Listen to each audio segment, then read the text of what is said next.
একমাত্র ছেলে তার বাবাকে প্রথমবারের মতো বৃদ্ধাশ্রমে রেখে বাড়ি ফিরছিল। রাস্তায় ফোন এলো।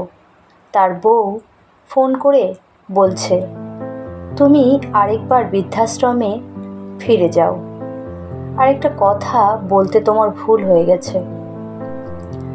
তুমি বৃদ্ধাশ্রমে গিয়ে তুমি তোমার বাবাকে ভালোভাবে বুঝিয়ে আসবে যে যেন তিনি কোনো রকম পূজা পার্বণ, এমনকি তোমার জন্মদিনেও সেখানেই কষ্ট করে থেকে যায়, আমাদের বাড়িতে না আসে।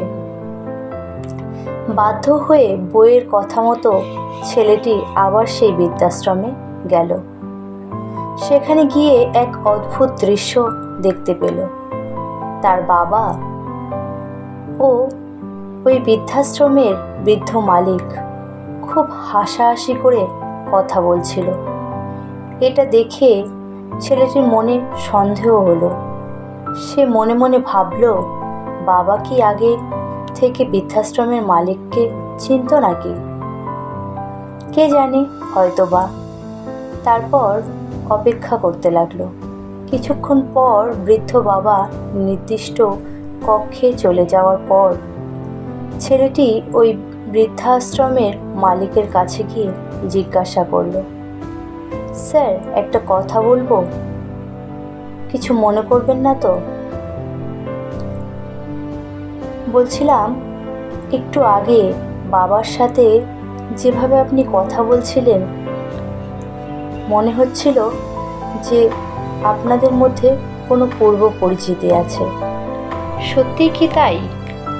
অনাথ আশ্রমের মালিক বললেন, হ্যাঁ, আমি ওনাকে 30 বছর আগে থেকে খুব ভালোভাবে চিনি। আমি জানি না উনি কি পরিস্থিতিতে পড়ে এই বৃদ্ধাশ্রমে এসেছেন, তবে মনের দিক থেকে আপনার বাবা অনেক বড় মনের মানুষ। ছেলে বলল, আমি তো তাই জিজ্ঞেস করছি যে আপনি কিভাবে বাবাকে চিনলেন?